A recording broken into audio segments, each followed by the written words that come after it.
I didn't check that. Okay. Hello. Can y'all hear me? Good. Bad.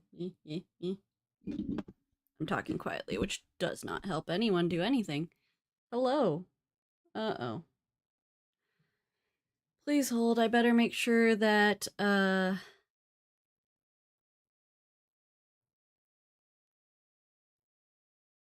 Ooh. Ears pierced. Nice. I better make sure that James didn't fall asleep in the child's bed. Please hold.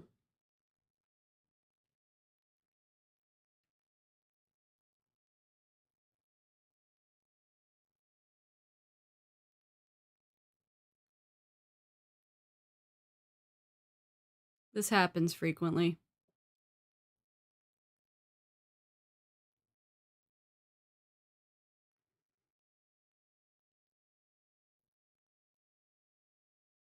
Oh, I really hope I don't have to go in there.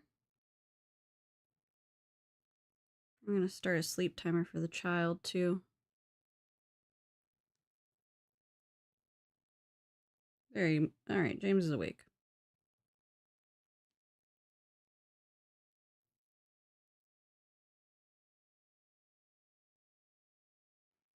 There we go.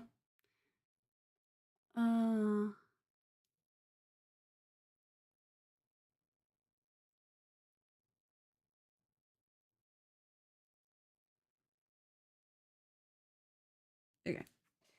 Really just waiting on James because I can't make this episode without him. What else? There was something else I wanted to talk about while we were here. We're gonna buy kindergarten because we got paid. We were waiting for money. But Kindergarten 3 did get released. We are gonna buy it. We have some people in town, so we're probably not gonna start it till next week, but we actually are genuinely excited to play it. So we just have to wait for people to leave my house. But we are gonna play Kindergarten 3. Nugget. Oop. He's right there. That's Nugget. Nugget will be making an appearance. I've been practicing my Nugget voice because I haven't done it in a minute. I also learned how to make Mexican martinis tonight.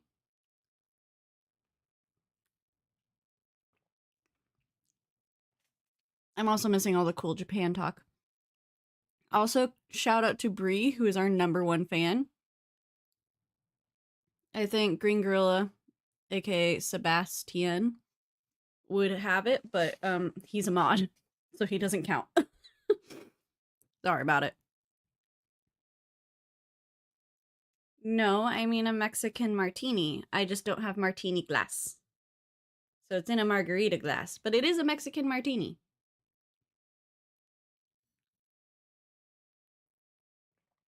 Yes, that little thing next to your name is because you are our #1 top fan.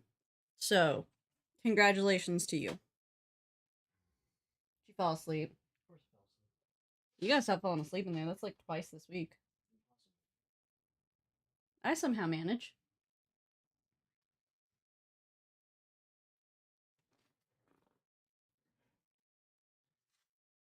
I brought your gin in here too. And I put away dinner.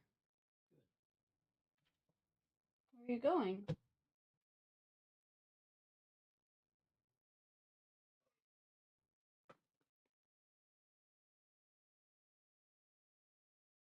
I have no idea what's happening.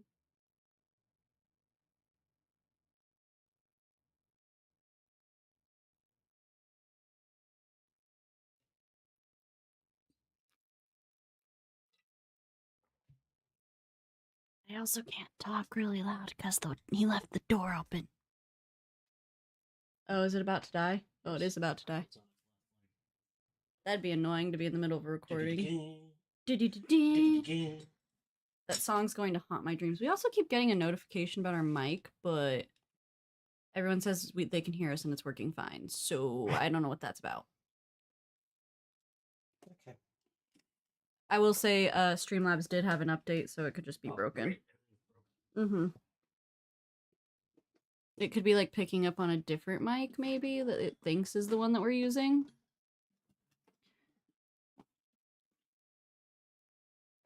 Oh, are you talking about Secrets of the Mimic? It is very Poppy Playtime. I've seen so much about Secret of the Mimic. I don't play FNAF games, but I know everything there possibly is to know about Five Nights at Freddy's lore. Except I don't read the books, so not really. But I get told about the books, so kind of. But yeah, no, I've watched. At this point, I've watched 3 different people play Secrets of the Mimic, or Secret of the Mimic, and I've watched 2 theories and an Easter egg breakdown. So all in total, I've probably consumed. Ugh,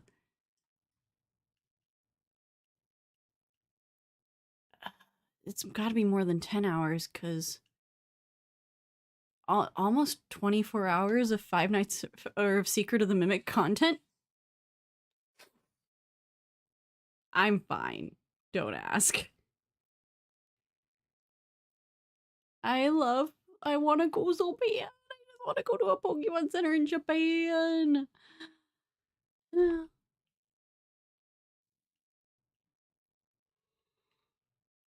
We gotta start. You ready to start? Sure.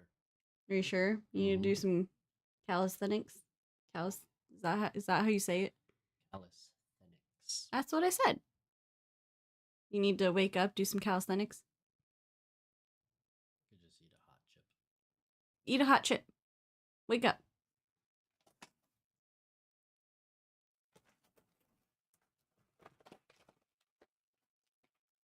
This is incredible television. I was like, this is the ASMR portion of the stream. I hope not. That's terrible sounds.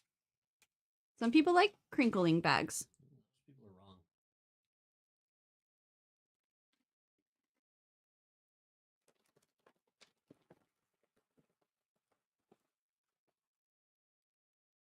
Thanks, Jeff.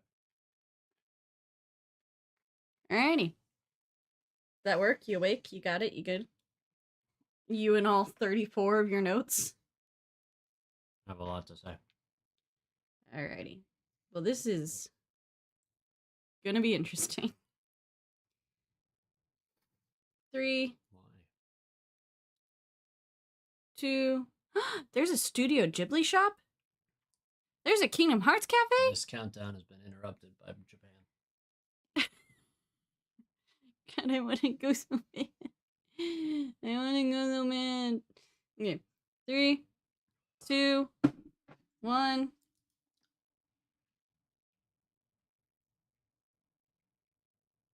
I'm really glad that you stopped all your ASMR sounds before I hit record. You're welcome. This is CityWavesCinema. I'm America. That's James. We watched Brave, which was released in 2012, which was the year I graduated high school. And I would like to go now. I'm so old. This movie is 13 years old. No. Yes. 2012. The year of our Lord is 2025. It's presently. 15. Wait. Take away 5 nope, from you're 2025. Right. It's 13. Then take away 10. Oh my god, I embarrassed myself at work about math. At the freaking games that we did too. I don't know why I ever try. I don't know why I try to do math. Didn't you have to take remedial math in college? It was not remedial math. Thank you very much. Any math class in college where they teach you about counting numbers is remedial math. Good try though. Brave. Yes. Merida. This is a movie wherein a lot of characters are brave. Merida might not be one of them. Merida's very brave. What? She tastes the firefalls. America. Merida's a dumbass for like 87% of this movie. I mean, so are most Disney princesses. They're teenagers. They're literally supposed to be stupid. She's 16. What 16-year-old is smart? There's a lot. Like, ones that like get into college early and shit. They're still stupid. Their hormones make them stupid. They could be in like smart, book smart. They're still an idiot. I don't know. I've never met one. A 16-year-old? No, not really. You have 3 siblings. Yeah, I didn't talk to them very much during that time. You know, no, teenagers, I don't really talk to teenagers as a general rule. It's against my religion. Um, okay, so there's something deeply alluring about watching a movie where everyone speaks with a Scottish accent. Um, and that's just because I think Scottish accents are so very, very fun. Uh, Only because it's like a puzzle every time a sentence is uttered to try and figure out what it is they're saying. Um, we tend to watch all these movies with subtitles on so that we can always, well, it's for me, so that I can always make sure I don't mishear anything. I hate subtitles. Come at me. America has trouble reading with speed. No, that's not why. It's because I can't focus on the movie and read at the same time. I gotta pick one. America can't see multiple things at the same time. No. So, Brave is the first big Pixar movie to like sort of up the ante on their animation. And what I'm reading it right there. They used a new proprietary animation system called Presto, and they went from there. So this came out in 2012. Mm-hmm. So there's this jump in animation stylistically and quality from the previous movies like Up and Cars 2, where they're decidedly more blocky, cartoony, not necessarily like sharper, but there's less roundness to things. Starting in Brave and going onward, everything got sort of like softer and more sophisticated in terms of animation. You made a Pixar pun. So America's talking to our live chat. No, you made a Pixar Did pun. I? Yeah, because you said Okay. onward. Because Oh, hey, that's a Pixar movie too. yeah, I Pixar. forget it exists. Like most of the last 5 Pixar movies. But Onward's one of our favorites, Mm-hmm. and Soul's one of our favorites, Mm-hmm. and we loved Luca Yep. and Turning Red. All terrific films. How can you say you forget them then? Because I don't do good. My brain bad. What do you want from me? I don't know. All right. Oh, Lord. All right, so Brave. So Brave. The first female protagonist in the Pixar theory, or in the Pixar, I had two thoughts come out of my brain at the same time. What I was gonna say, she's the fucking Christ. She's the first female protagonist in a Pixar movie, and she is also, her film is the start or the end of the Pixar theory. There we go. Those were the two thoughts that tried to come out simultaneously from my mouth hole. Okay. So, moving on. Apparently what I have to say is not important. No. No, it's not important, or no, that's not the case? No, that's not the case. The only thing I have to contribute to this conversation really is Pixar theory, so... Okay, here's a problem with Pixar movies. To get comedy haha criticisms out of them, you really, really, really need to dig and nitpick. And that's not fun to do. I did write the description of this particular video as it's kind of hard to complain about Pixar. We mainly just did this one because you'd never seen it. It was one of the few Pixar movies you've never consumed. So, yeah. We did this because it barely won a popular vote. It was a very as we know, tie. when some things win popular votes, they're not exactly grand. So this movie is fine. There's like some stuff that happens. Okay. There are characters that experience subtle growth, unsubtle growth. Are you gonna elaborate? Yeah, but I'm doing an overview. is how I've started adapting our system. Is I start the show with a brief overview, some generic thoughts, and then we do the plot, and I point out individual things that are good and or not good. So you can do that, but you can't figure out an intro consistently? Why would I do that? It's the thing now. Carry on. All right. Some characters do growth. Some characters exist to make fart jokes. Sometimes you animate massive titties and you make children jump into them. And that's just the Pixar way. So we teleport ourselves into Scotland at some point in time. What year is it? Who knows? Who cares? It's Scotland and medieval. Sure. Wee baby Princess Merida of Dunbruch is having a birthday, the number of which we are not told. Itty bitty. She is, I don't know, like 7. Oh, I was gonna say like 5 max. Look, I don't know how the Scots of medieval times did it, but I don't think it's wise to just let your 5-year-olds meander around while you argue with your wife about whether or not your children should have weapons. But they didn't just me. They didn't mean to let her run around. He literally told her, go get the arrow. He said, go get it. And then he bitched at his wife. Now,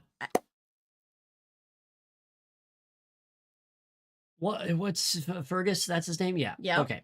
King Fergus. King Fergus gives Merida her first little bow and arrow set for her birthday. And she's bad at archery. And this will be the only time in the film where she is bad at archery. And even then, like the first time you pick up a bow, it's not exactly like the most intuitive of firearms. So she fires a few arrows, misses the target, sends one into the fucking stratosphere. And then all of this has been to the great irritation of Fergus's wife, Eleanor.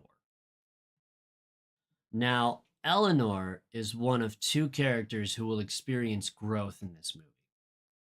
The other is Merida. Eleanor it's kind of the whole idea of it. Is going to spend the first chunk of this movie, well, the first half thereabouts, being insufferable, deeply annoying.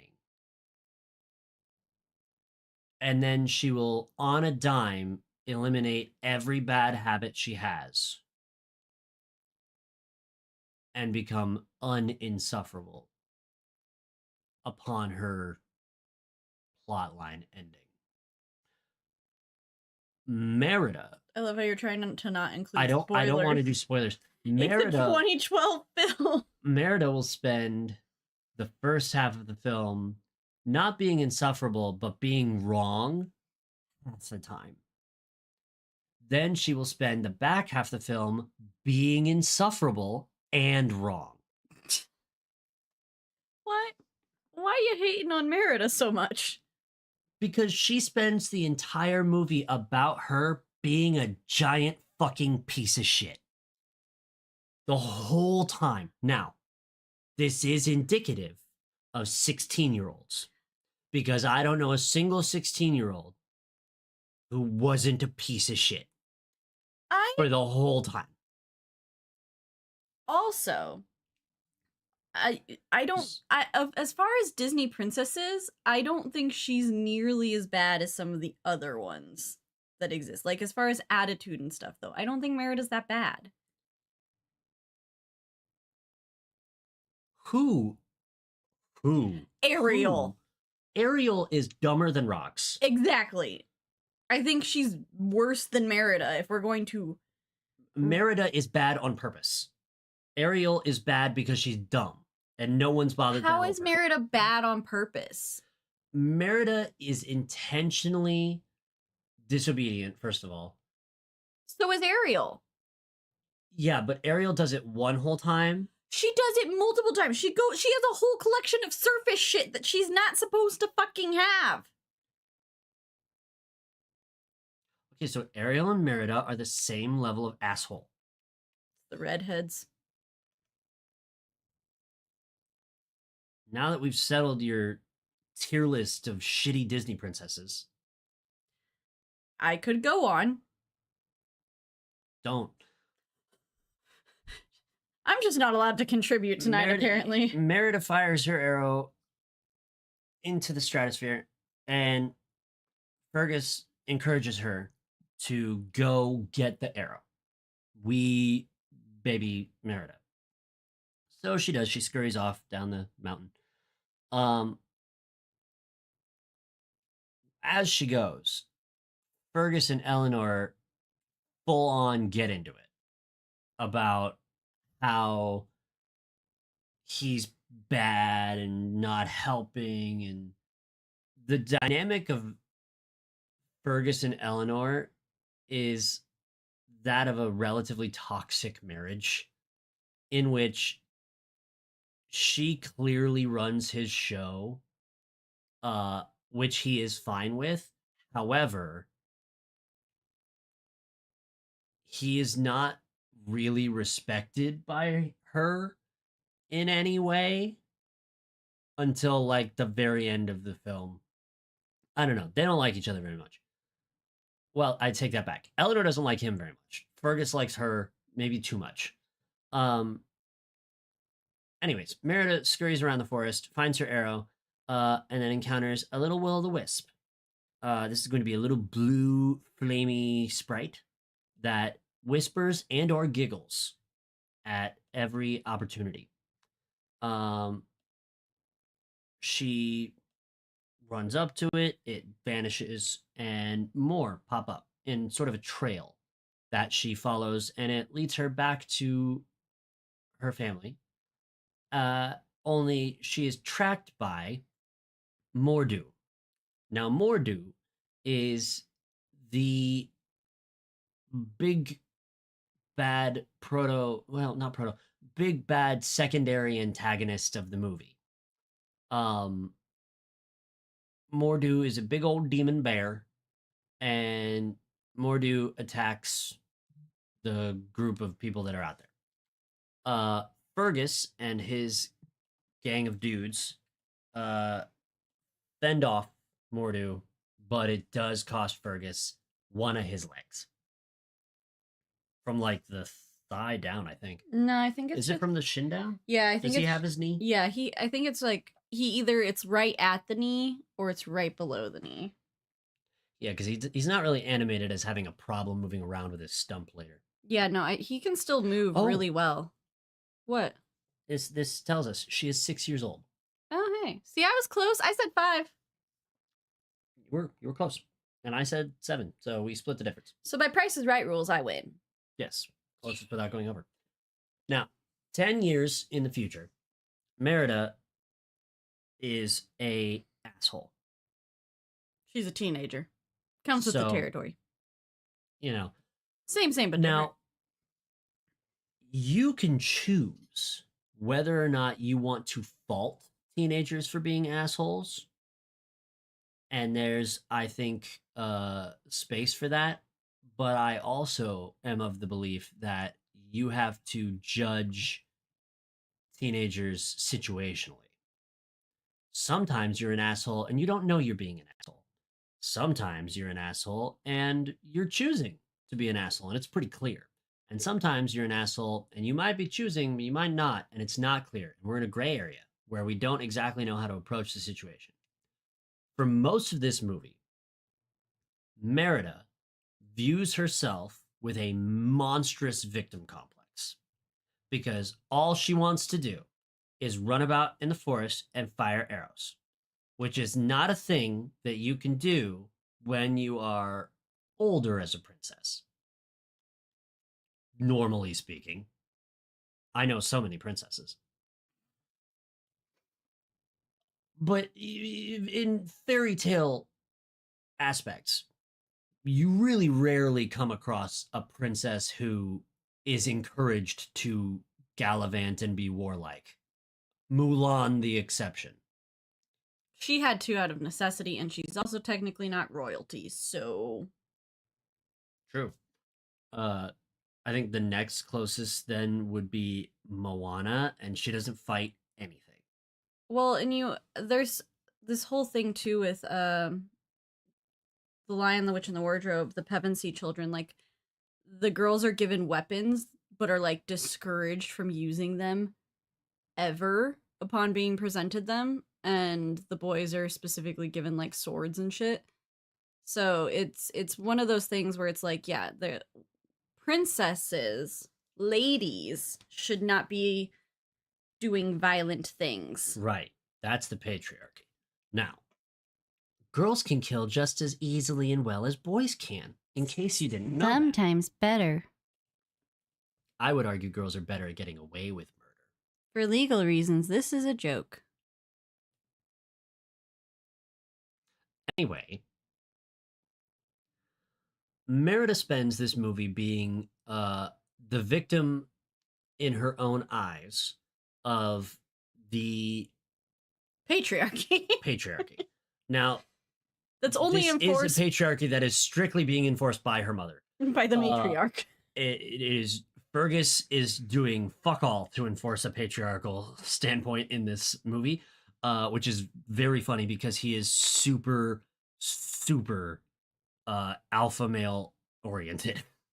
He's just huge. He wants to hang out with his bros. He wants to drink and he wants to fight.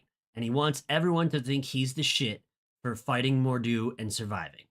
And all of those things come true for Fergus. So I also think his life is awesome. I also think he just never wants to be the bad guy.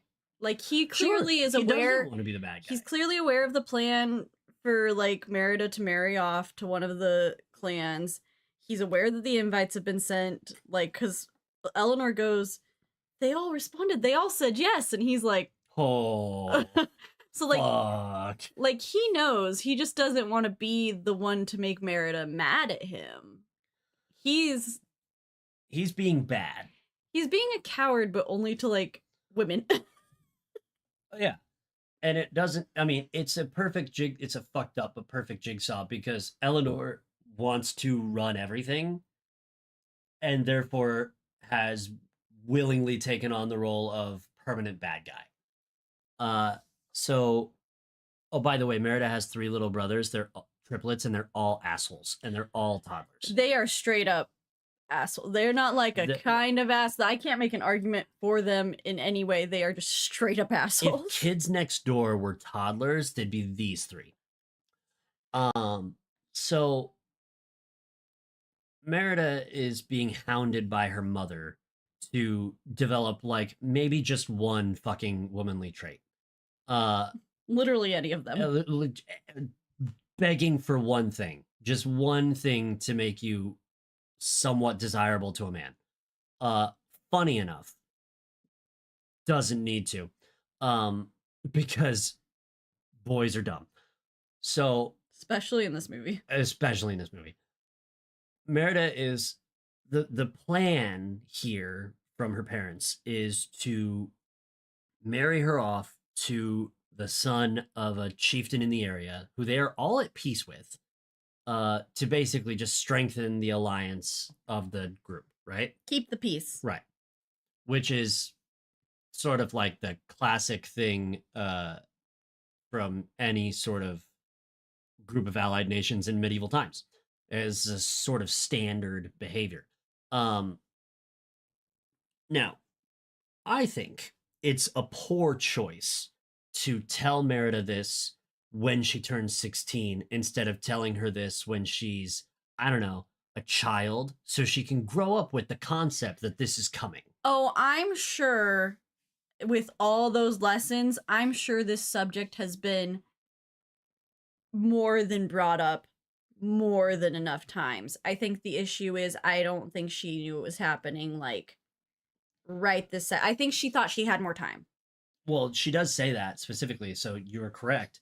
But also, like, I think it would be better if they told her, hey, around when you're 16-ish, which is in medieval times the appropriate marrying age, we're gonna stick you with a guy for political reasons. So that's what we're working towards here. I also want to kind of just quickly before we go too far on address what chat is saying, which is teenage daughters tend to fight more with their moms. Like that's just an easy butt heads moment. Like they don't necessarily fight with their dads a lot. And I genuinely think that's because in most cases, dads don't, and for the way society has been, dads don't necessarily or haven't necessarily always understood like what's going on with women.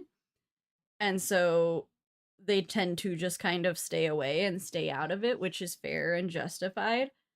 Um but moms tend to go head to head and battle with the daughters cuz they do know. But yeah, no, it's very commonplace to try to make peace with the females just because we can be rather intense. So yeah, no, you're not wrong that you don't want to be the bad guy, but sometimes the moms get shoved with being the bad guy, stereotypically, a lot. Carry on, James. 16. Marriage. Sorry, I blacked out there. So Eleanor's strategy here to convince Merida to fall in line is one I would encourage any listeners who are parents to simply never ever do ever, which is to tell her the story of now the story will come back later in the plot, but tell the story of a kingdom where the firstborn child did whatever he wanted and it led the kingdom to ruin. That's sort of the Spark Notes version, right? That's literally like the whole version she tells. All right. Well, the lesson there that your child slash teenager will take away is if I do what I want, everything is ruined, which is an apocalyptic amount of pressure to put on someone whose hormones don't let their brain work good. Don't do that. That's bad. That's terrible to do. Try so hard to be reasonable, even though children slash teenagers are indeed terrorists and difficult to reason with.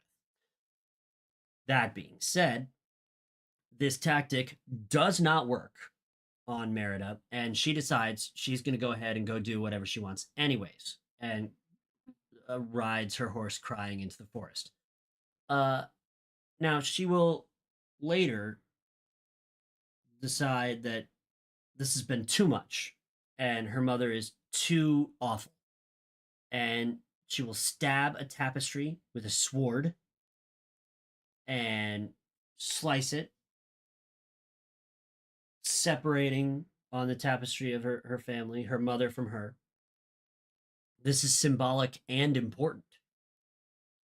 Uh oh shit, when does that happen actually? It happens when they're fighting about being married before And that she is rides off to. But is that before the chieftains all show up with all their assholes? No, it's after. All right, I've skipped a part. Now, the part I've skipped is some of the fun of the movie, because we can't just do this drama the whole time. Otherwise, all we'd have is a Pixar short. So, the allied clan chieftains all show up with their firstborn children, and there are stark and noticeable problems with all of them. One seems fine, unintelligible. When he says sentences, the there's They just literally say noise. unintelligible in the subtitles. I thought it was cheating that Disney didn't give him lines and make them in the subtitles and just make it so it sounds like gibberish, but no, it's pure unfiltered gibberish that this guy says. One is a pretty boy, but he lets his emotions run his show. Poorly. to the detriment of everyone around him. And one seems not all there. But However, on the my apologies. Go ahead. You spoke first. I was gonna say, but rather aggressive. Well, I was going to say, like, on a dime, he can be all there. And when he's all there, his teeth are in your neck. Yes. And not in a kinky way. It's specifically in a I'll rip your throat apart way. Yes. Maybe that's kinky to you, but not to me. So they're going to do a competition for Merida's hand in marriage. And Merida gets to pick what they do. And she chooses archery because she's concocted this plan. Because the rules are the firstborn child of every clan gets to enter the contest for the princess's hand. Right. So they don't say firstborn son, they say the firstborn of each clan. Yeah. She's not wrong. She is technically correct.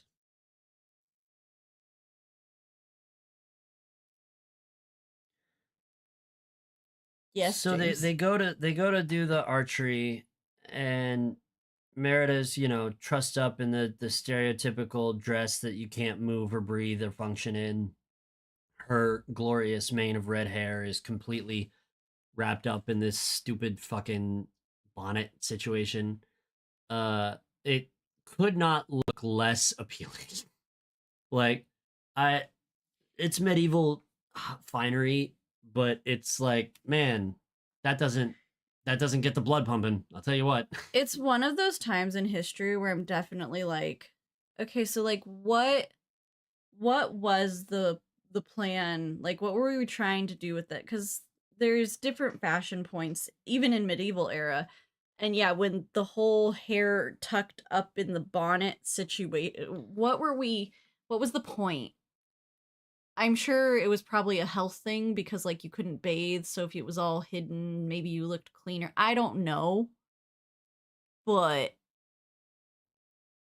Yeah, it's anyways, it ew. doesn't matter, but it is weird. It gives me the ick. The medieval existence gives me the ick. Fair. So the three homies shoot their arrows, and the kid who's not all the way there straight up bullseyes after his arrow leaves his bow a few times drifting. Manages to just sink a bullseye. Good for him. Then his dad flashes everyone his ass. Yeah, they all now it's Scotland. They were killed. It's his dad straight up, and his dad's like 1,000 years old. So it's gotta be. It can't be like a pert ass. Like this has got to be like a gray, like a moldy peach, gray hair, sagging. Probably some spots on there. And while everyone's distracted by that, Merida commits treason. Not treason, loophole. Merida commits white collar crime. Shedding her bonnet and shouting at everyone that she will be shooting for her own hand in marriage. Technically allowed. Only by virtue of the verbal rules. Yes. She goes ahead and fires arrows into all three targets and bullseyes all three, and she bullseyes the third one so well that she splits the other kid's arrow in half. Well done. Great show. No one is mad. Everyone's a little like everyone shocked, is surprised. Except Mama. Eleanor is pissed. So mad. Now, a redeeming aspect of Merida's character here is her outbursts come in waves, and it's not this long-term pop-off of anarchy and disobedience. It's a sometimes she's popping off and being rebellious, and other times she's following along just like she's supposed to. That is a perfect one-to-one image of what it's like to be a teenager when you don't all the way hate your family. You have these moments of extreme rebellion, and then you have moments where you're like, yeah, I'll sit down and have dinner with everyone. It's fine. And you never know when it's going to happen or when it's going to change. Uh, Typically, it's when you get triggered and then you. Logically, from the moment Merida shreds her dress so that she can fire the arrows, it would be wise of her to either stay in a state of permanent rebellion or to immediately realize it's futile and give it up and fall in line, which she will end up doing at the end of the movie. She does not do that and instead will allow herself to be dragged into the castle, being chewed out the whole way by her mother, tossed into a room where she will commit the slashing of the tapestry and pops off at each other. They're both going at it, and then Eleanor grabs her bow and throws it in the fire. Which is the straw that broke the camel's back. Right. So, had Merida committed to the bit of being rebellious all the time, she'd have fired the last arrow, stared everybody down, and then gotten on her horse and fucked off to go be the fucking forest wench she always wanted to be. Uh, she didn't do that. Instead, she let her mom be a mom and she was a child, which is a normal thing to do. This will, of course, lead to all the rest of the movie's problems. So she fucks off to the forest now that she's been slighted so aggressively by her mother. And Eleanor has instant regret. Immediate buyer's remorse that she threw the bow in the fire. To the point where she reaches into the fire to pull it out with her hands. And it is just straight up ruined. I mean, it caught fire. It was made of wood. It caught fire immediately. And the string snapped in seconds. So there's none to be done about it. She does instantly like feel bad. She's like, "What have I done?" Like she knows that she knows she went fucked too hard. up beyond like repair for her daughter's relationship with her. Well, no, as it turns out, it's not beyond repair. All it takes is some fucking bullshit to remedy that. Some pastry. No, that's more war. Well, not at the beginning. Like she's like, "I made this pastry for you. We're good. I'm sorry." And like her mom's just like, "All right." That's true. Eleanor is also gullible. So Merida fucks off into the forest, where she will uncover discount Stonehenge. And now this in medieval times, people weren't wary enough about stone circles. I would say they were even more so because that's when the like. All right, well, no one told Merida about it.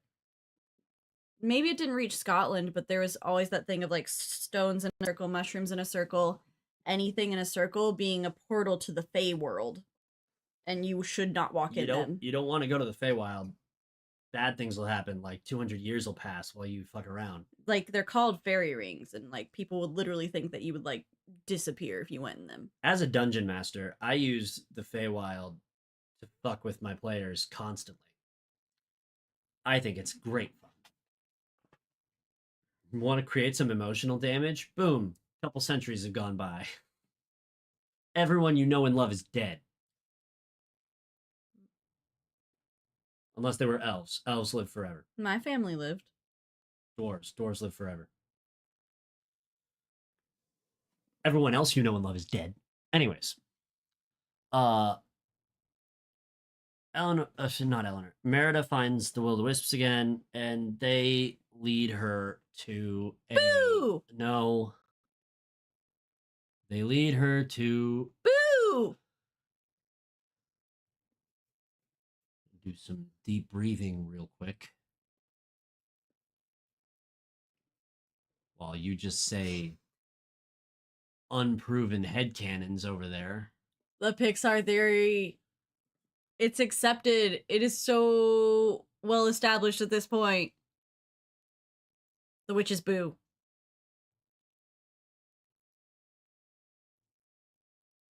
Okay, I'm done. Are you sure? I don't want to start again if I'm gonna do my thing and you're gonna go boo. The witch is Boo. She's looking for Sully. This is what causes the entire Pixar universe to happen. Okay, I'm done. Go. You sure? Yeah, I'm good. All right. So Merida stumbles across a witch in the forest who is masquerading as a wood carver. Well, not even masquerading. She is a wood carver, and she's quite good. She has a bird that talks and a broom that does magic. She does the magic to the broom. Things are animated that shouldn't be animated. Wood cannot be endowed with magical properties. She says so herself. The witch does. Then what is the broom? Alive. Maybe it's someone who wanted to change their fate. So, anyways, Merida takes it upon herself to ask the witch, upon learning that she's a witch, for the most vague possible wish. The whole time she's vague. She never says any. She just keeps going. I want to change my fate. This will change my fate. My fate will be changed. Any words, any nouns other than fate. Well, she does. She goes, this will change my mother. And the answer is yes. My mother's mind would have, if you just added one more word on there. The witch is evil. Merida is stupid. Yes. Both of these things are true and will lead to the rest of the movie. So Merida's incredibly vague and asks the witch for something that will change my fate.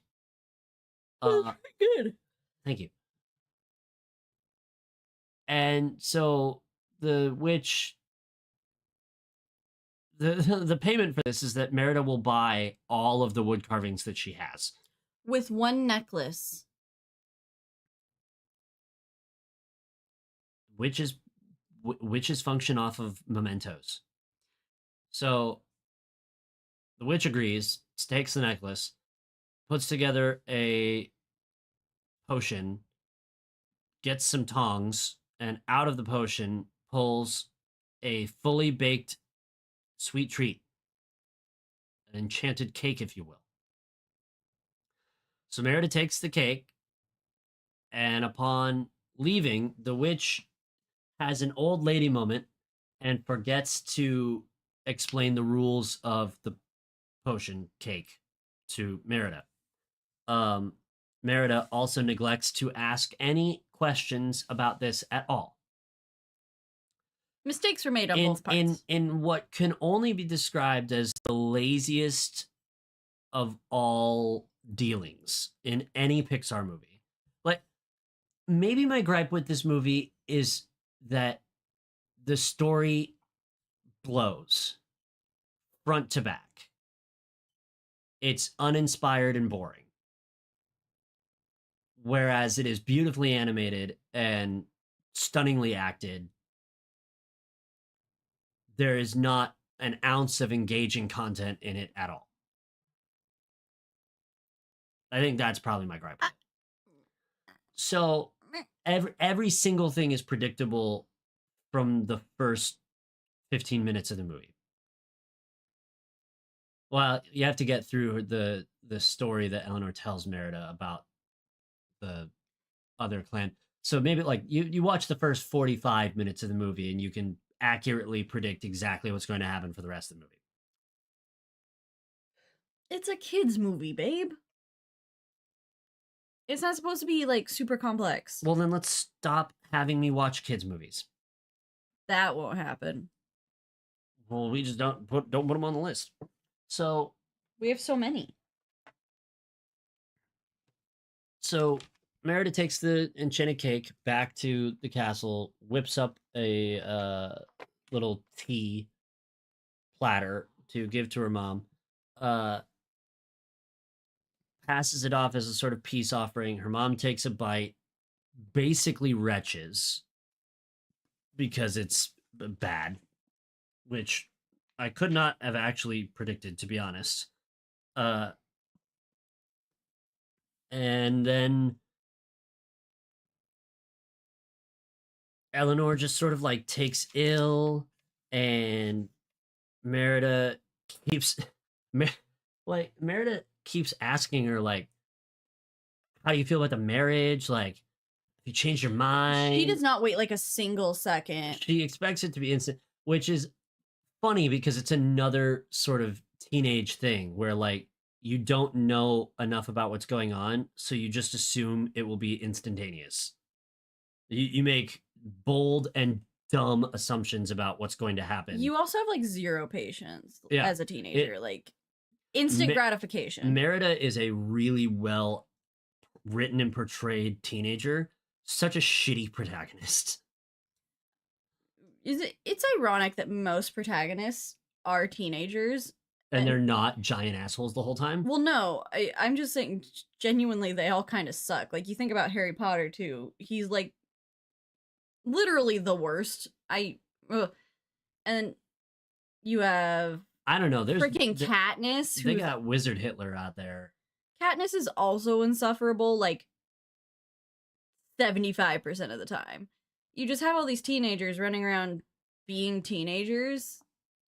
We really did this era of 2000s to 2020, like 20 years of film where teenage protagonists are monstrous assholes on camera the whole time.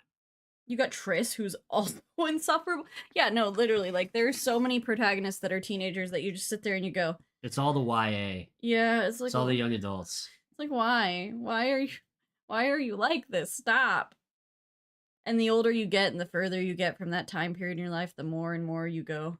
The more maturity you build up in your body, the more you're like, fucking teens. I remember the first time, like, as an adult, I went back and watched The Little Mermaid, and she's like, I'm not a child anymore, Dad. I'm 16. I'm like, sit your ass down.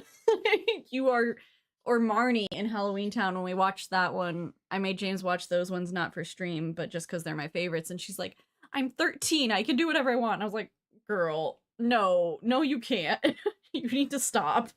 I think I've always been like younger at heart and in mind than my age, which is kind of funny because I've always been the youngest of my groups of people.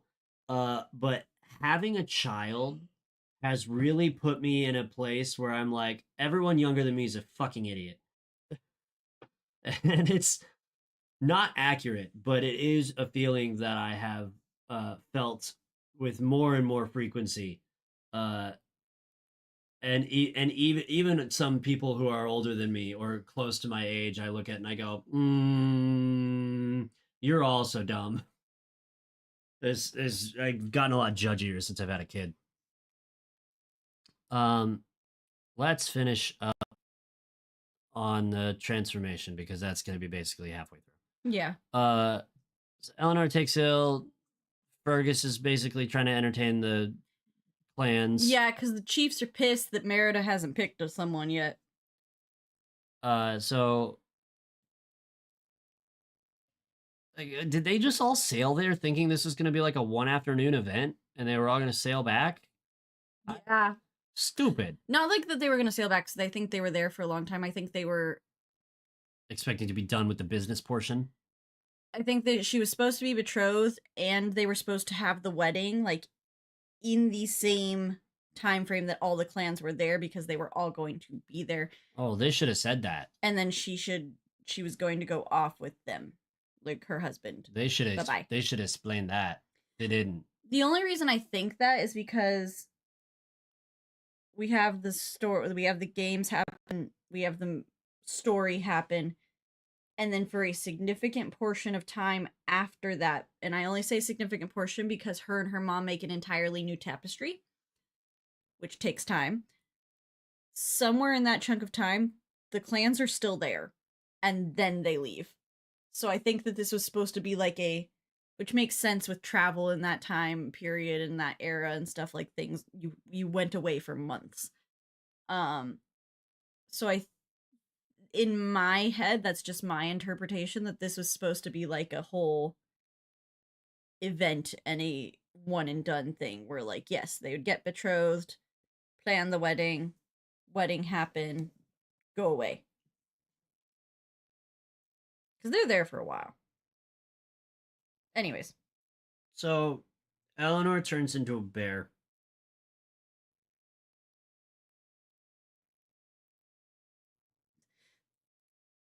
That's it? I mean, not a lot else happens. They do some physical comedy where the bear that is Eleanor keeps trying to do human things like cover up her titties and wear her crown. And this will go on for some time. And so Merida has to like smuggle her out of the castle because her dad's the Bear King and wants to kill bears. Fergus can smell bears. Yes, he can. Canonically, he can smell bears. Now, I don't know if you know this about real bears in real life, but bears smell goddamn awful. Like, truly heinous stench. So it's not out of this world that Fergus could smell bears. But how many bears have you smelled? This is just a thing I learned by reading about bears. But I've like been to the zoo and those bears smell like fine. Like they smell like animals, but they don't smell like I couldn't pick them out of a lineup.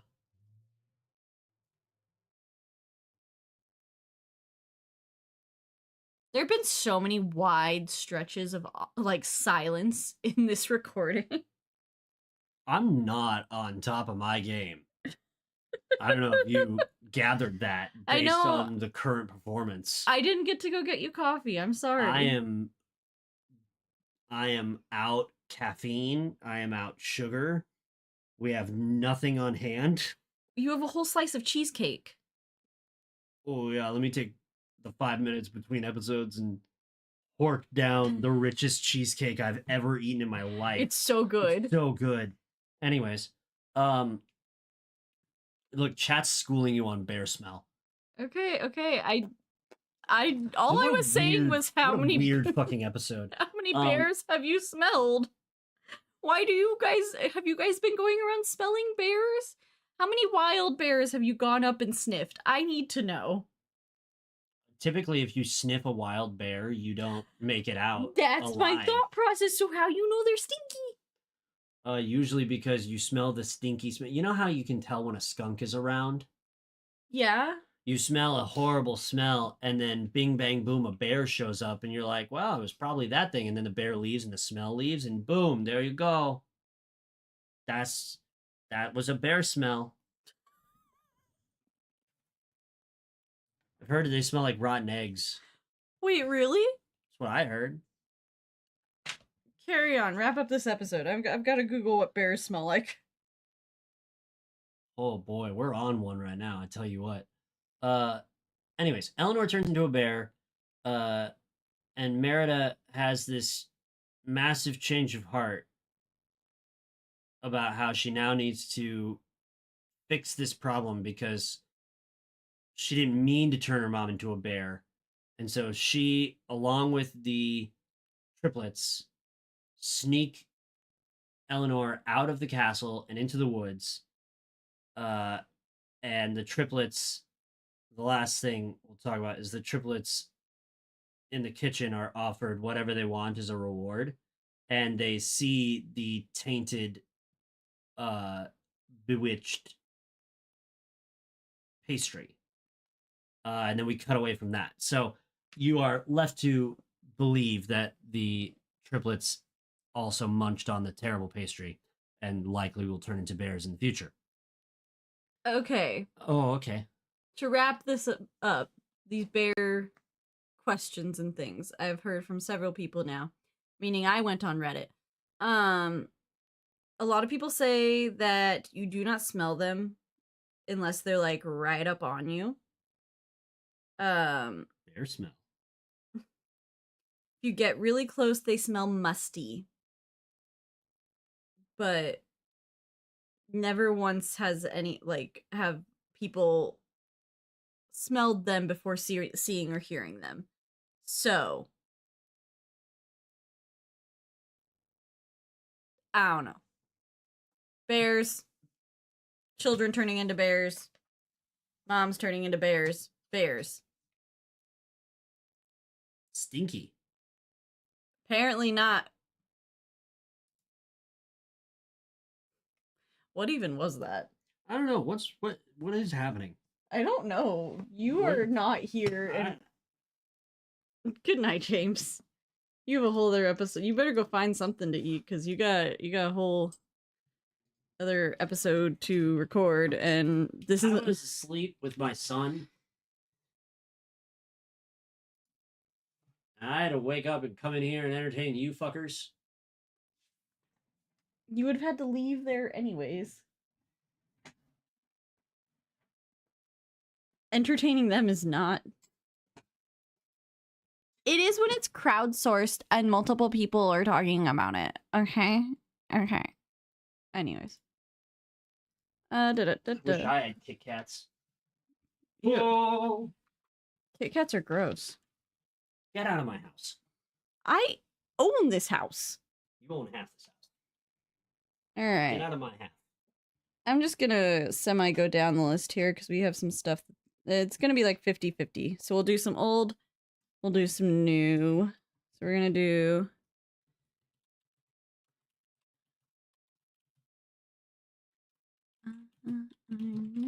Will that fit?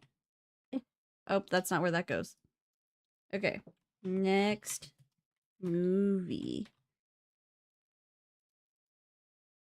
I didn't hit copy. That's fine.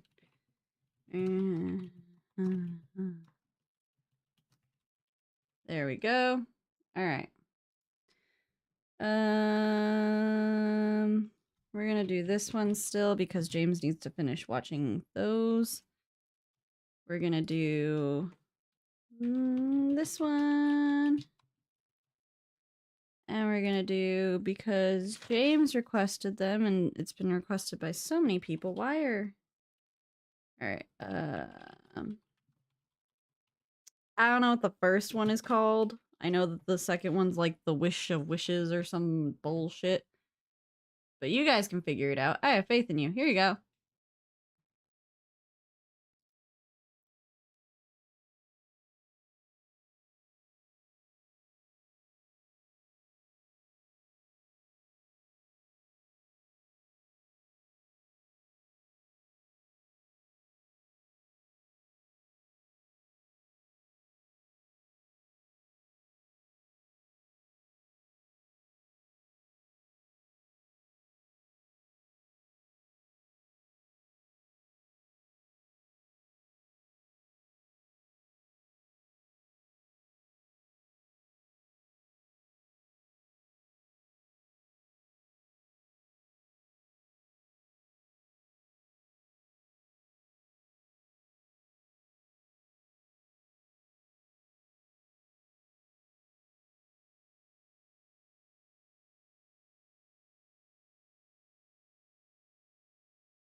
Oh no, 50%? Okay, what's happening? Okay. Da, da, da, da. What sadistic souls voted for the new Snow White? Hannah voted BFG. I was one of them just to get it over and done with. I voted Puss in Boots because it seemed to be the one that required the least amount of eye bleach. I do want. Yeah, no, we'll bitch about that movie. Never actually seen any of those movies.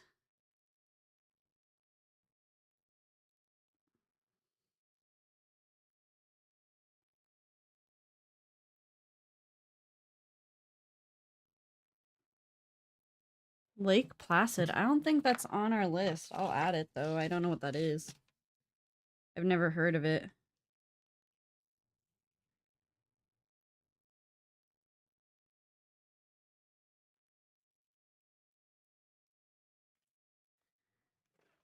You shall suffer. Okay, well, we're gonna suffer in two ways because it's a tie, I think. No, it's just Snow White. Okay, I only saw the 50%, to be fair. So, alrighty. That it shall be. Rachel Ziegler. And the haircut of awfulness. Do, do, do, do, do. Alrighty. Honestly, I've been waiting to watch it for so many reasons. I already have so much to say about that movie, and I haven't seen it. So, I've just been involved in the drama from like day one of this whole nonsense. On both, on the many ends, the many ends. I'll save it because I don't want to spoil my ranting.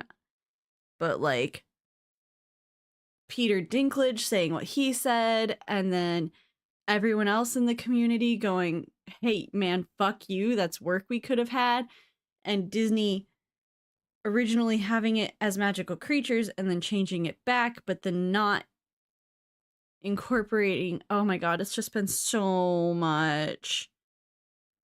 So much. I hear noise. Why do I hear noise? Okay. Yeah, no, yes, it is very Lord Farquaad looking fucking haircut. I don't know.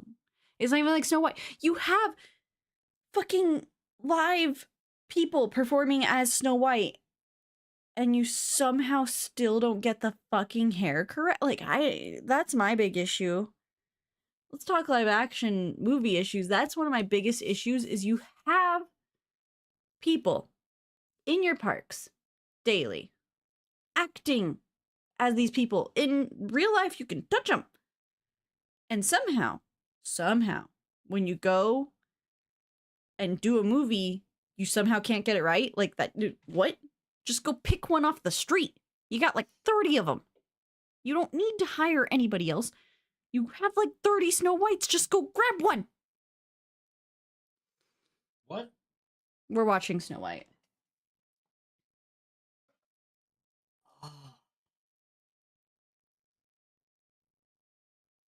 No. To be fair, Green Gorilla voted for Puss in Boots. He's my only friend. The Andersons are not your friends. That's who voted for Snow White. Kyle literally hopped in the chat to say, "You shall suffer." And Hannah voted for the BFG.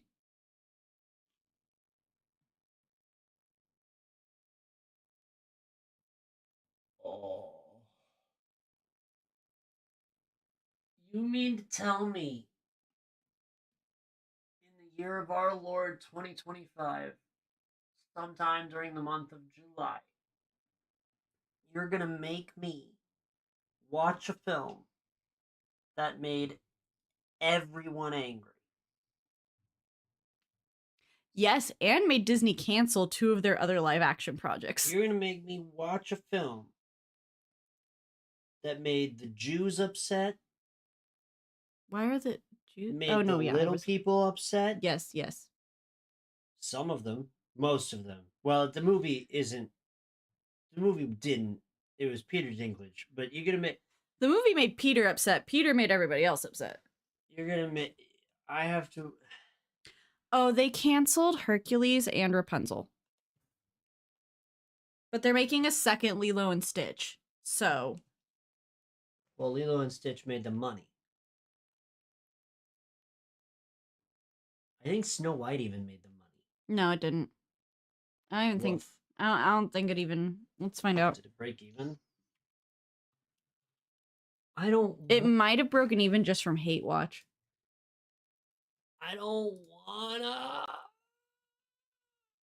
Oh my god. No, it did not. Damn, it didn't even make budget. I'll tell you this. That will be a streamed tune in for.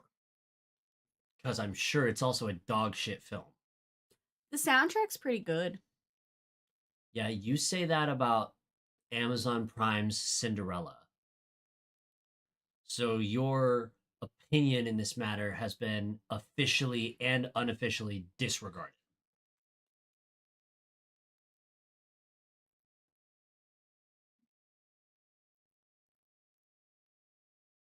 Boy, this is drawn out.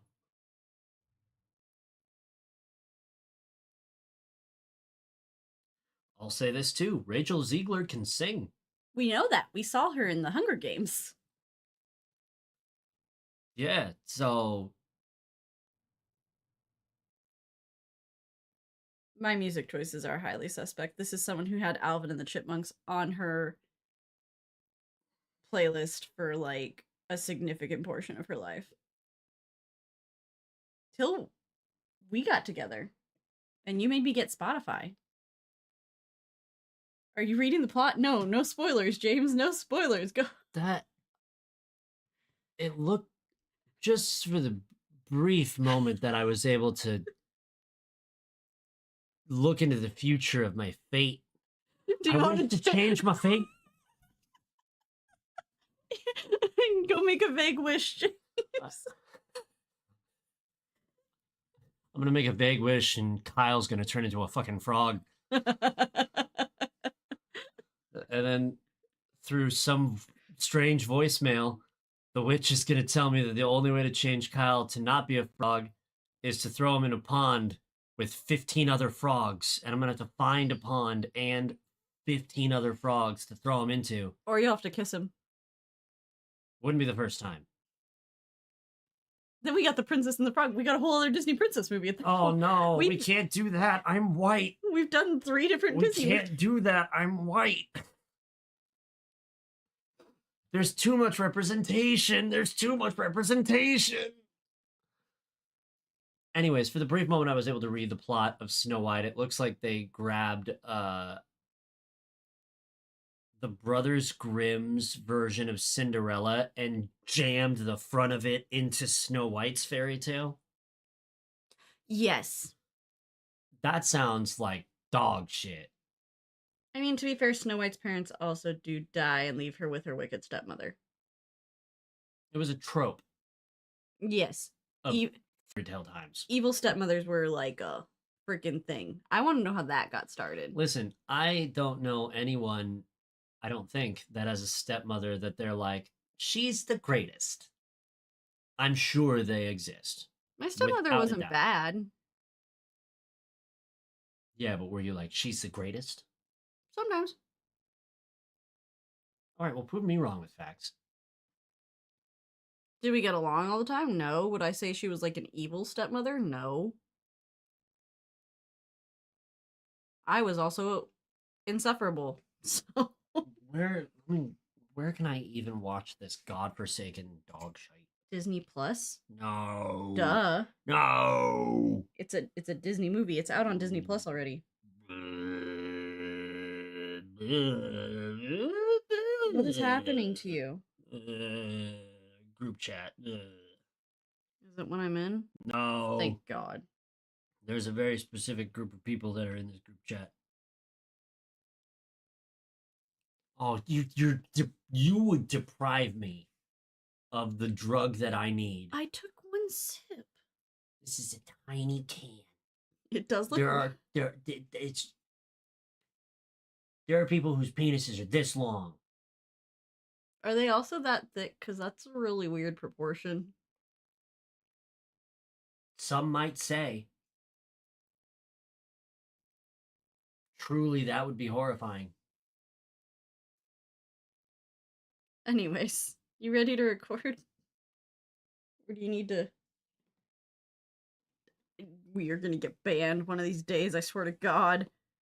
We're never gonna make money on this podcast because we're gonna get demonetized all the fucking time. There's never gonna be a chance for us to make money on YouTube. We gotta like open up a Patreon or some shit because it ain't gonna happen this way. Oh, Christ. We're just waiting on you.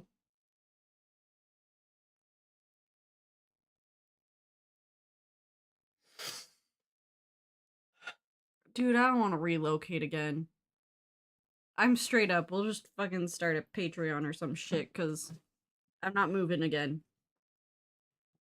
I don't like. I'm not fucking leaving. I don't like moving in real life. Our son's birthday wish list is his baby registry because I was too lazy to start a new one. I don't like moving. All right. Let's fucking get this over with. Okay. I didn't open up a new one. My bad. I did save the other one. Welcome to CityWavesCinema. I didn't start the recording yet. I'm James. That's America. This is an intro. Is that good? Do you think we should do that? Should we use that? 3, 2, 1. I'm not caffeinated enough for this. You're not caffeinated enough for life right now. I don't think I'm caffeinated at all. And when you are addicted to that particular drug, shit's really hard when you're not caffeinated. I gave you caffeine. I gave you 2 different versions of caffeine. And on the break. Waiting for them to do their jobs. So, Brave. She's a bear. Oh, also, that's James. I'm America. This is CityWavesCinema. And we watch Brave. Merida's not a bear. Eleanor's a bear. Yeah, but you didn't say Merida. You just said so brave. And I said she's a bear. Because that's where we left off in the story, is that Eleanor's a bear. Okay. So Eleanor's a bear who's trying to be a person. This next chunk of movie will center around Merida trying very hard to undo her little whoopsie and make her mother not be a bear anymore. This will include trying to find the magical witch hut again, teaching her mom how to be an outdoorsman, teaching her mom how to be a bear, and the whole while the comedy is that Eleanor continues to try to be a person, but she is in fact a bear. And the stakes are, on occasion, Eleanor's eyes become all the way black all the way through, and she becomes bear for real. And almost eats Merida. More than once. So eventually, they do get back to the witch hut, where via a complicated voicemail system, the witch has left a hologram smoke message for Merida via her cauldron, the triggering of which is determined by a particular bottle in a line of bottles, the contents of which, when poured into the cauldron, cause the hologram to appear. Now, the witch will go on through this hologram to explain that she has gone to some sort of festival and will be back at the end of summer, and that the magical effects of the pastry will become permanent on the second sunrise. And she then, and this is one of the qualms I will have with this movie. She says to undo the effects, you need to remember these words. And then Just remember them. gives her a verbal phrase. Um, so the verbal phrase is something, something, I've learned my lesson, something, something. Fate be changed, look inside, mend the bond, torn by pride. Oh, it's a little poem. Um, so first of all, how did the witch get all those details about how the situation got so fucked up when Merida was so super vague about the whole thing? I think it's just the spell in general. Because the brothers had the same thing happen because he broke the table with all their pictures on it. It seems to be a common Right, spell that she because gives. he wanted to do things his way Mm-hmm. instead of obey the family. Mm-hmm. He Fall, wanted to seize power. fall in line or you're fucking everything up. He wanted to seize power just for himself. Well, yeah, that guy was evil. Yes. Merida's just an asshole. Merida's just an idiot, but Both of these things can be true. So, oh, we gotta do a little scroll in here. Uh, so we do the chunk of movie where they fuck around in the forest for a little while. They can't figure out what the little poem means or anything, and then the wisps show up. the wisps show up. Or what? They lead them to uh this castle, this ruined castle. Oh yeah. And that's where Merida puts it all together that because the witch had mentioned how someone else had asked for this spell before And left this particular necklace, and it had this sigil on it, and this castle has the same sigil. And that's when the brother from the story the mom told, we find out was the other person who asked for the spell and got turned into Mordu, which is if you don't remember, demon bear. Yeah, the big bear that her dad fought. So we've come full circle.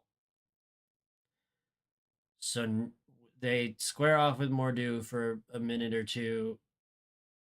Merida and Eleanor escape and outrun Mordu, and they come to the realization that they need to get back into the castle and fix the tapestry. And that will do it. Because that's what Merida broke. Like the prince broke the table, she tore the tapestry. Man, the prince was fucked forever. How are you gonna fix the table made of stone? Dude, yeah, no, there was no way. You could stitch that tapestry up right quick, take you less than 5 minutes, but to fix that fucking stone table he sundered, boy, now, howdy. technically it is metaphorical. You have to like fix the relationship, but yeah, no, if it was like fully literal like Merida thinks it was, yeah, no, that guy's not getting out of it. He's doomed. So they go and they try to sneak into the castle, and it doesn't really work. Merida has to roll in, and at this point, all the clans are like, they've drawn battle lines inside the castle, and they're all arguing and fighting with each other over bullshit. Over the fact that Merida's not picking a husband. So he she walks in there and commands everyone's attention and does all the she does all the womanly, queenly things that she's supposed to do, and takes charge of the situation. And upon seeing this, her mother has a change of heart. Yeah, so and they changed the rules. Eleanor, through bear sign language, from the back of the room, communicates to Merida, and no one sees it. to change. Well, if Merida was in here with her hair, no one could look away from that at all, no matter what. It's mesmerizing. The only reason I say that is because, yeah, the kings are looking at her, but behind her is her dad. And, like, just, there's no world in which this should have worked if it wasn't a fucking Disney movie. It's a cartoon. Carry on. Yes, she speaks bear sign language. So Eleanor tells Merida basically to explain to everyone that they are changing the way the rules work, in that they're going to allow, as law of the land, firstborns of clans to, and anyone, I guess, to marry on their own time to whoever they want, rather than all these arranged marriages and shit. And everyone says okay, Well, which all is the wild. all the adults don't necessarily agree, but all the children are like, yeah. Why can't we do, like, pick our own person? And then everyone. Well, we assumed that all three of those firstborn dudes are. One of them doesn't speak with real words. But the other two agree. Yeah. And one of them won the archery contest. So, yeah, there you go. I also don't think that Merida or her mom have the authority to make this change, but it worked out, so it's listen, fine. Fergus would commit whatever Eleanor wants to be the law of the land at any moment. He would absolutely do it because he wants to. So, Eleanor and Merida managed to get up the stairs, and then Eleanor becomes a bear for real, and a battle and chase ensue. And Fergus locks Merida in a room to keep her safe. Right. And continues the trope of the adults in the movie aren't listening to what the children say. Yeah, just this movie. Well, it's sort of heavy-handed in this movie. It's so heavy-handed they talk about it out loud in those words. The chase ensues. Merida escapes with the help of her triplet brothers, who are now all bear cubs. This is where you get your. Also stitches the tapestry together through while some sort riding of on bullshit. A horse. I think she does it before she gets on the horse. No, she's doing it while they're riding. There's like shots. I literally didn't pay enough attention. Yeah, there's shots of her stitching it while they're riding. She yells at her brothers to, like. We gotta stop giving me children's movies, man. I'm not paying close enough attention to them. He says as we're about to watch another one. Hope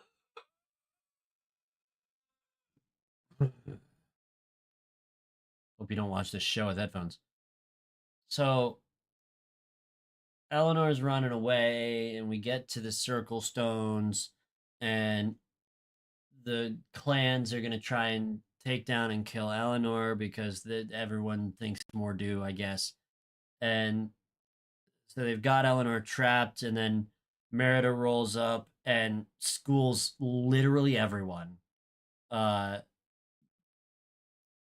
Shoots arrows at the people she needs to shoot arrows at. Bests her father in hand-to-hand combat with a sword.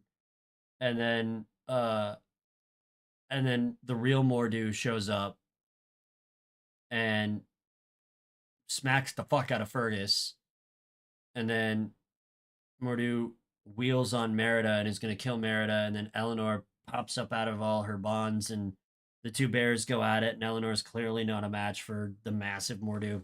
But she's smarter. But he is a person still, instead of just a wild bear. And tricks Mordu into smashing into a stone enough times that the stone breaks, and the stone falls on him and kills him. And then everyone is like, oh, hooray, hooray. But then it's sunrise. And then it's sunrise. And then Eleanor is a lady again. Well, no, she's a bear. And, like, Merida cries. And she's like, no, bring my mom back. I'm so sorry. I'm the worst. Blah, blah, blah. All right. And then her mom's a person again. Yes. Listen, I would forgive this movie everything if her mom continued to be a bear and then ate her leg. And then she and her dad just went off adventuring with the triplets with no legs. And Are the triplets still bears? Or are they just gonna yeah, roll I around? guess they would be, yeah. How do you mend that? Okay, because the spell gets undone when you mend the bond. How are you supposed to mend the bond with the triplets, or is it just all lumped into one? I don't know. I don't understand why the triplets stop being bears. James also legitimately didn't understand how the spell was broken. Like, I had to talk him through it at the end of the movie because he just kept going, but she didn't say the words.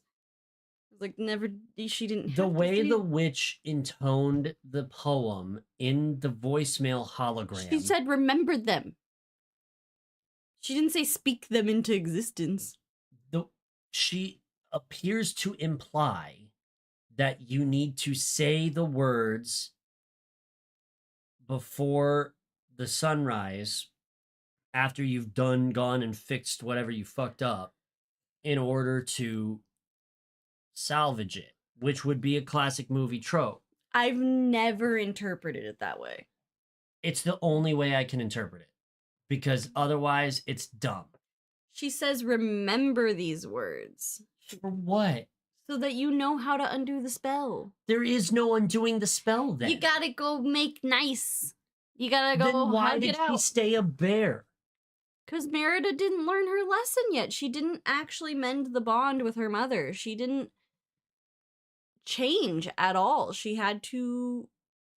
They both had to. So the only way the spell actually ended is because Merida thought that for sure she hadn't done it, and her mom changed into a bear, and she had a new layer of remorse that she felt because she did all the effort to fix everything, and she made nice with her mom, and she did every fucking thing that she was supposed to fucking do, and the spell and shut up, and the spell didn't fucking resolve itself, and she had to have a new layer of remorse where she thought she had failed somehow and she had no idea what had happened, and her mom was still a bear, and then and only then did the spell reverse and her mom stopped being a bear and was naked in a field, by the way. Is that what you're trying to fucking tell me? Is that this magic is so petty that she had to think that she had doomed her mom to eternity as a bear, even after she had done all the things the witch said and resolved all the conflicts and made nice with her mom and they had a cool combat? Is that what you're trying to tell me? Because that's dumb as fuck. She hadn't made nice with her mom yet. Her mom had made nice with her. Her mom had gone around the act of like changing and making like an apology to Merida and changing the way she acted with Merida, but Merida didn't change and didn't try to So I suppose fix the problem. Shut up, my turn. She didn't get to fix the problem until the end. She stayed the exact same. She never apologized. She never did anything other than try to just go find the witch. She never made any efforts to see things from her mom's point of view, to make amends, to move forward. Her mom did, but Merida did not until the very end. So how does that change the triplets into people again? I think it's just because, like, it's like any spell. So, okay, hang on. Follow with me. So, like in Beauty and the Beast, it's the prince that gets everybody turned into freaking objects and they're all cursed. So, when the prince's curse breaks, everybody's curse breaks. In Sleeping Beauty, she goes to sleep and the whole entire kingdom goes to sleep. When she wakes up, the kingdom wakes up. I think it's just kind of one of those things that because the bears ate the same tart that was part of the original spell, once that spell is broken, they're reverted back into people too. Ah, so it's lazy. I mean, magic is lazy. Magic's just a trope to write things out. The whole ending of this movie is so convoluted and nonsensical that it's just. It even says here right there in this thing that you're reading, the summary, that thinking it was for nothing, Merida reconciles with her mother. She hadn't reconciled with her mother yet, begging to have her back, unknowingly fulfilling the true meaning of the witch's message. which reverses the spell's side effects on her mother and her brothers.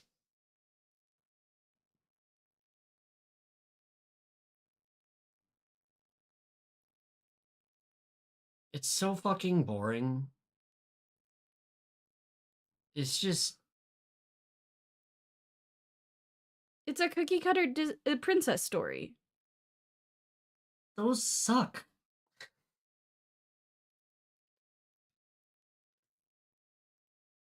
Disney has committed heinous crimes to storytelling. At the same time, Disney has committed some of the greatest stories to cinema in history.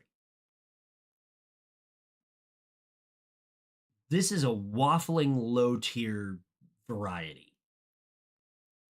Uh,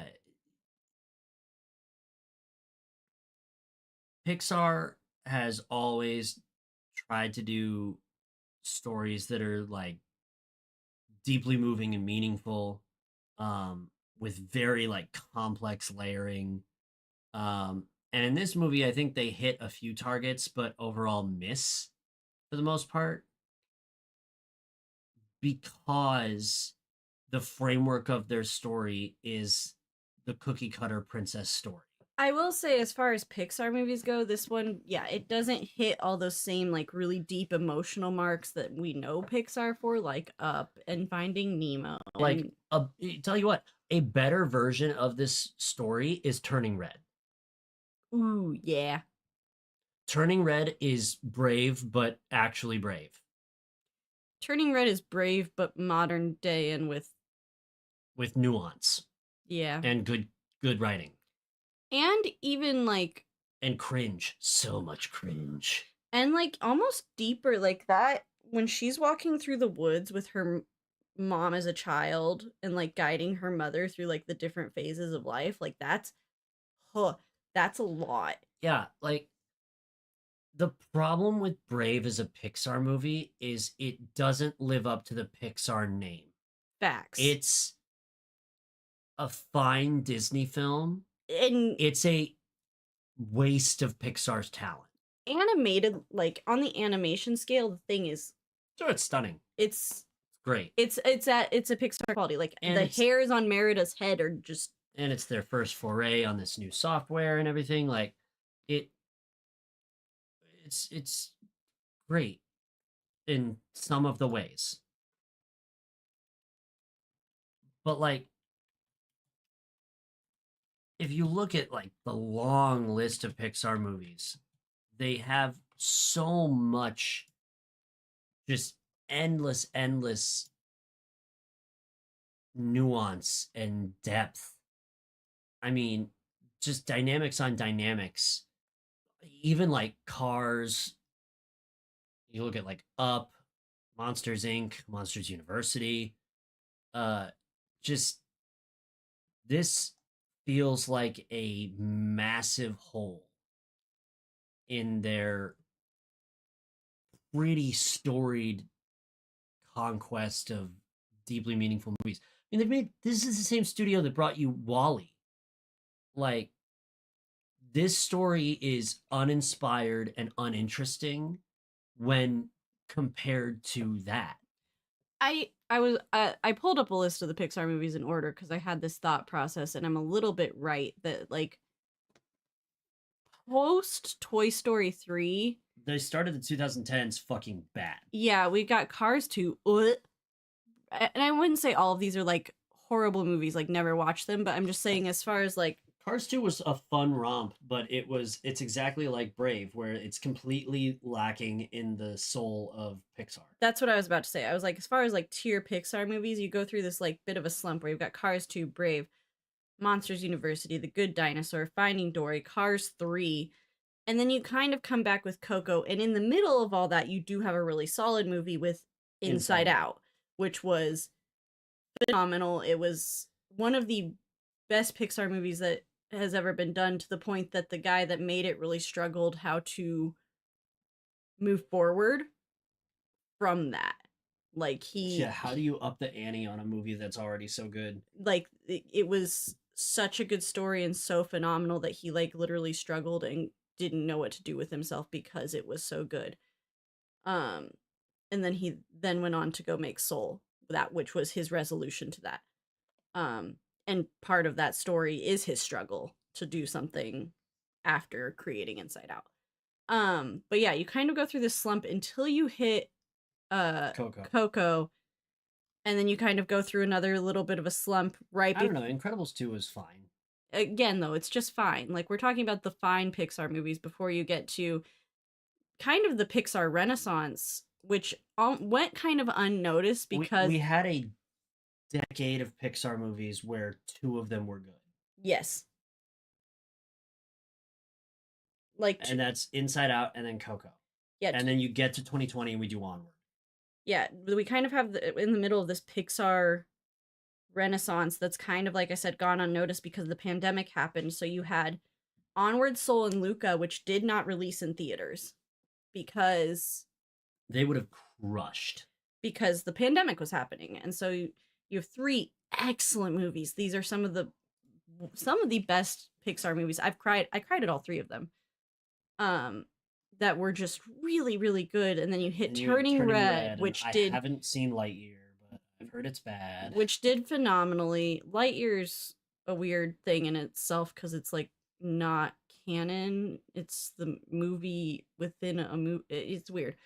Um, and then Elemental was okay. Inside Out 2 was okay, and I've heard Elio is phenomenal. Oh, really? I've heard it's dog shit. I've heard it's phenomenal, and it's only getting it's. I've only heard rumors of it being dog shit because Disney is purposely making it dog shit, or making it out to be dog shit for a lot of reasons. There's a whole big thing about that, but It is rated pretty well. I've only heard excellent things, but it's one of those things where it's like they didn't put any marketing or anything out to it because they basically didn't want to. Their big thing was Lilo and Stitch. And it's one of those things where it's like we're going to complain about them not releasing any original work, but then we also need to go support it when they do and not just go for like hate watching the live actions. So go see Elio. More of that rant. But yeah, no, we did the 2010 to 2020 was a bit of a slump for Pixar. We're like, other than Inside Out and Coco, it was just kind of like meh.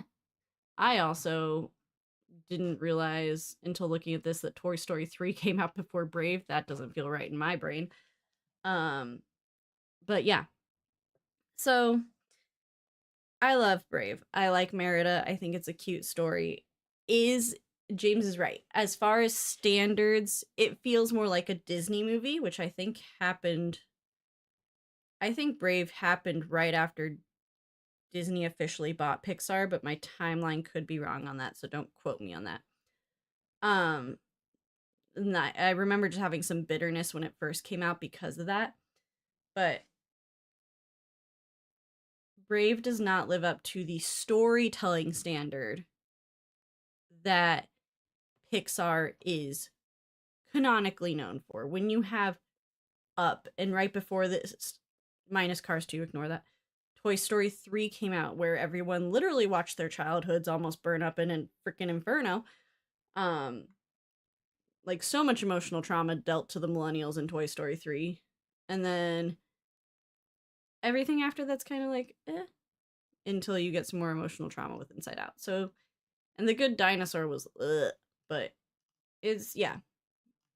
I think that for Brave, just for a Pixar standpoint, I bet it doesn't even crack most people's top 10 of Pixar movies. It's in my bottom 3.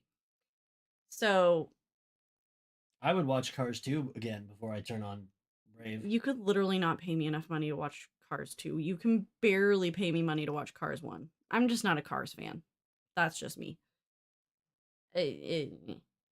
I'm gonna not deny that it like its excellence in the Pixar world and how good it was, but and like for like most people, it's one of the best selling Pixar movies. But just They've got a whole chunk of Disney dedicated to it in the parks. For me personally, they've recreated like the actual cars, Sally and Lightning McQueen and Mater in Disney parks. But no, yeah, for me it's just like, but I'm also It reinvented Larry the Cable Guy. I'm also not the target audience for cars, so You don't like to go fast. that's not what I meant.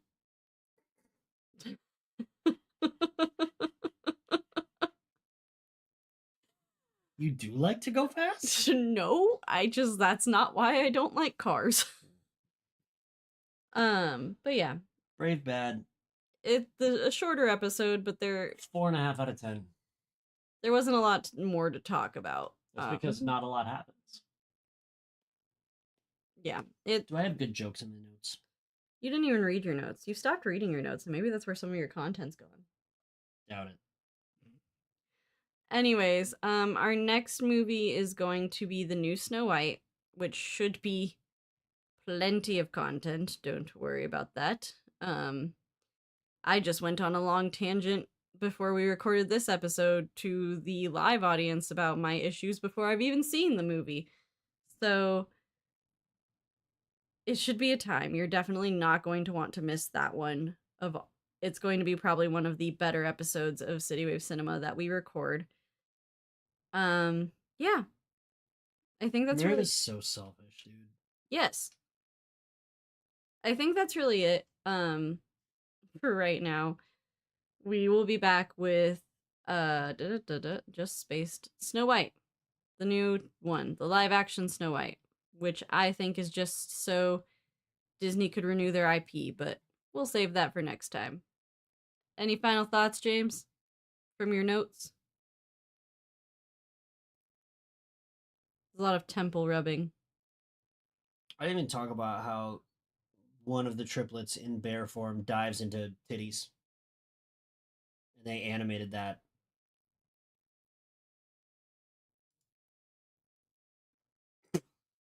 No, that's just where that's gonna end. All right. This movie sucks. All right, for the live chat, thanks for being here. Shouts out to our number one. Oh, Bree got bumped down to number 2. Hannah took your spot for reasons that I don't understand because I don't. Damn, get shit on. I don't know how this top fans thing works exactly. Why is Green Gorilla not one of them? He's a mod. He can't. He's disqualified. I see. I did give everyone a quick rant. Yeah, I'm not. These are new. I don't know if it's a new thing YouTube's doing or if we got enough like subscribers or views or something that it unlocked for us, but the top fans thing is new, so cool, I guess. Oh, it's the amount of chats. You got chat a lot. Anyways, for those of you that weren't here at the beginning, we did get money. We were short on money for a little bit, but we did get money, so we are going to purchase Kindergarten 2. Shouts out to Nugget right there. Or not Kindergarten 2, Kindergarten 3. It's Wednesday now. For those of you that don't know anything about the game, that makes no sense to you, but we've played the other two. Nugget is a long-standing thing on this channel. On our old Twitch channel, we used to have Nuggets of Friendship. It's one of our probably most memeable and biggest running series on this channel, next to Bendy and Poppy. God, is that really what we're known for? Gross. Poppy, Bendy, and frickin' Kindergarten, and Nonary. Yeah, before that it was Fortnite. Every time I say the words Nonary, I literally get, like, flashbacks to frickin' the trauma that Green Gorilla and I endured. Like, I literally have PTSD from that whole entire game. Anyways, Green Gorilla would like his Nuggets of Friendship back. He had, like, so many. So yeah, that'll be coming up after the holiday weekend. Green Gorilla hears Nonary and his whole back seizes up. Both of us just go, it was 3 a.m. Proxy too, it's why he doesn't watch our shows anymore. Proxy literally hasn't watched, no, he hasn't watched since I didn't complete Persona 5. Yeah, I feel bad about that. I tried. I got frustrated. We got soft locked. I did, and I didn't. We spent 3 hours on the game and we got soft locked at the end of it, and we couldn't there was no the I game mechanics trapped us. I was screwed, and I would have to restart the entire game over, and I just couldn't mentally do that. Yep. I also didn't understand the game until we got soft locked, and then I was fucked. I was too late. But yeah. It's kind of like Ninilak. Ninilak hasn't watched since I got mad about the damn tree and fucking whatever the fuck that game is. What is that game, James? What game? The game with the tree that I hate that Ninilak hasn't watched since I got pissed at the fucking tree. It's fucking roguelike, I think. No, it's Ori. Is it Ori? Is that the name of the game? I don't know. Maybe we shouldn't play games that people. Every single time we have tried to play a game that someone has gotten for us, it has either killed the computer, we haven't managed to get all the way through it, or it's pissed us off so bad. People need to stop fucking buying us games. Just stop it. I appreciate it and I love you for it. It's not going to turn into the content you think it's going to turn into. Anyways. I really enjoyed Metro. Is that Turing? No. Metro was the last one Green Gorilla got for us. It was the Russian first-person shooter. Oh, that one was good. I just couldn't stay awake. Yeah. You were struggling to stay awake, and then we had a baby. One of the other ones Proxy bought for us is Turing, and that. Hey, we did finish that one. We did finish that one, and You never hated a character more in your life, other than the tree.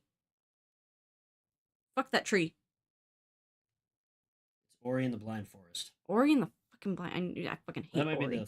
That might be the second one. Yeah. The Will of the Wisps was the other one. Yeah, that's the one I played.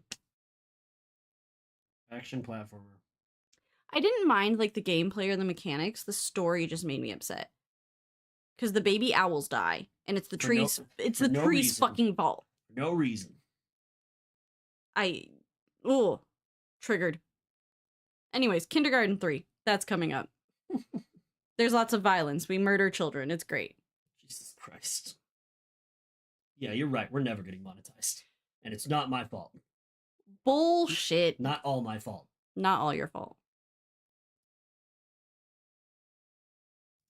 For legal purposes, we're talking about a fictional game where children... No, the game is real.